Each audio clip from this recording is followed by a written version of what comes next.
This right here is my Flight 1 FPV Flight Club Neutron Race Quad 6S, and I'm doing some upgrades on it. I just opened it up to replace this VTX. There's nothing wrong with it. It's just I want to stick it to the top plate so that it doesn't touch the stack, and that way there's less contact with the FC. I was using one of these before, but it has to go on the stack, and it's flying great, but you know, those Flight 1 FCs are very, very sensitive, so the less stuff you can have on it, the better. Now, this brought me to something kind of interesting. So, this is a Unify Pro 5V, the 5G8, which is small. It's a good, small VTX. But, I ordered the new Nano, the Pro32, which is very, very tiny. And then I also have the new Race version 2, which is almost the size of the 5V and definitely smaller than the original HV Race. And I did it because I wasn't sure which one to use, and I figured if I use that one, I'll put this on another quad. Now, this brought up something very interesting. Now, I understand the appeal of the very tiny Pro32, especially based on space. But I'm not sure I agree too much on the weight part of things.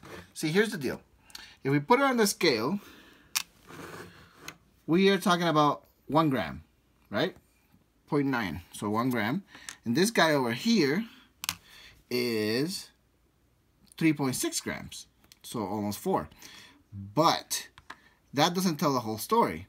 See, if you're racing, you need to be able to swap out antennas. If you have a Pro32, unless you have multiple quads where one is right hand, one is left hand, one is right hand, for example, and you go from AXI straight to UFL, and you skip the SMA altogether, that will be light.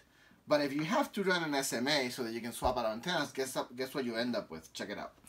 We put that in there, we put that there, and we put a little stubby here, which is one of the lighter antennas, and you end up with 8.6 grams.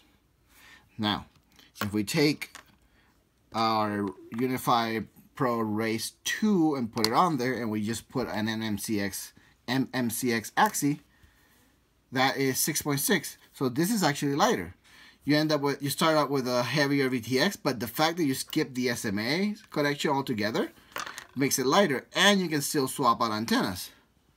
So if you use one of these things like a 3D printed mount to hold it together, then we're talking about 9.1, and most likely you will want to use that with the little Pro anyway to hold the antenna there, right? And then we put that on there, and you end up with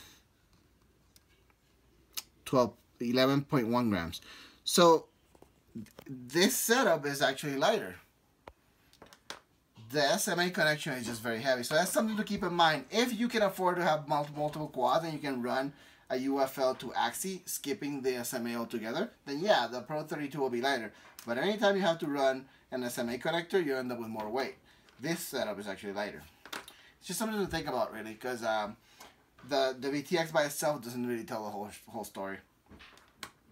All right, thanks for watching. Subscribe.